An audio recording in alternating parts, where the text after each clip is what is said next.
Welcome to Supercars TV 99. Imagine rolling down the window of a time machine, the wind whipping through your hair as the opening chords of a rock and roll anthem fade in. You are not just driving a car, you are piloting a piece of pure American dream, a chrome-laden sculpture that moved to the beat of a generation. This is the 1957 Chevrolet Bel Air. A machine that doesn't just turn heads, it stops them, rewinds time, and commands a respect that modern vehicles can only dream of. If you are a car enthusiast, a lover of design, or simply someone who appreciates art in motion, stay with me, because we are about to take a deep dive into every beautiful curve and powerful detail of this automotive icon.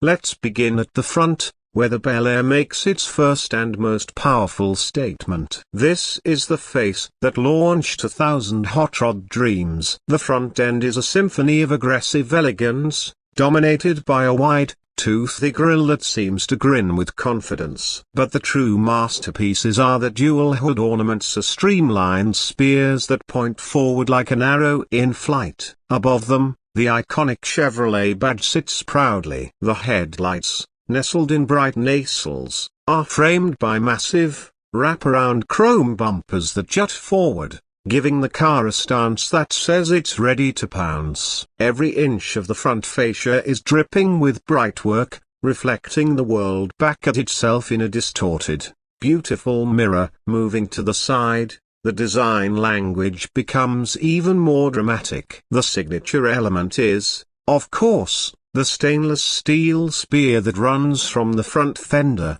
dips down, and then sweeps up dramatically towards the rear fin. It's a brushstroke of pure style. The car sits low and long, with a panoramic windshield that wraps around the cabin, enhancing the feeling of being in a cocktail lounge on wheels. The side trim is not just an afterthought, it is the main event, separating the two-tone paint schemes that were so popular. Whether it's a combination of Indio ivory and Sierra gold or onyx black and matador red, the contrast highlights the car's incredible sculpting. Look closely, and you'll notice the details: the subtle vent in the rear pillar, the Chevrolet script in script lettering, and the full wheel covers with their turbine-style centers that spin even when the car is at rest.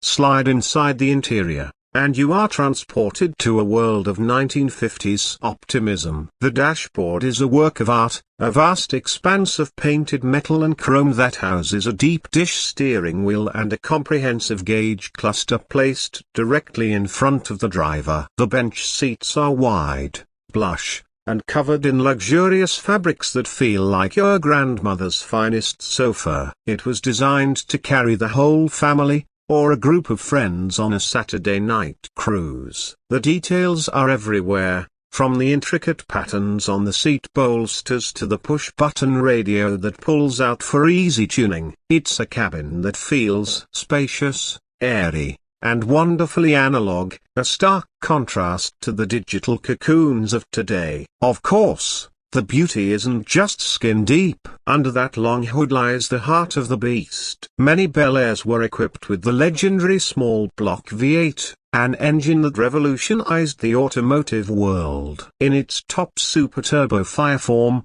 it displaced 283 cubic inches and, with the optional ramjet fuel injection, produced an astonishing 283 horsepower. This was the first production engine to achieve 1 horsepower per cubic inch, a monumental achievement. While the fuel-injected cars are rare and incredibly valuable today, even the standard V8 provides a torquey, effortless surge of power that makes cruising a pure joy. The ride is soft and floaty, as any proper American cruiser should be, isolating you from the road while the engine provides a muted, satisfying rumble.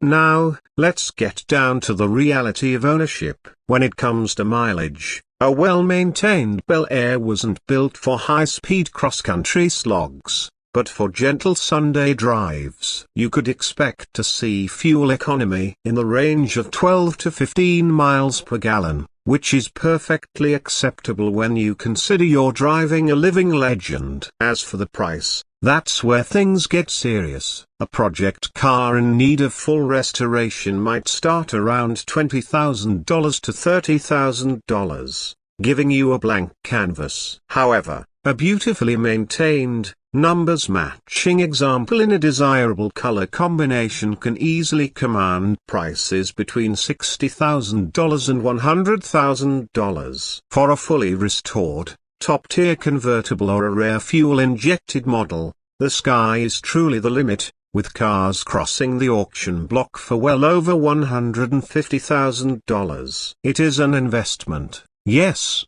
but it's an investment in joy, in history, and in owning a masterpiece. Finally,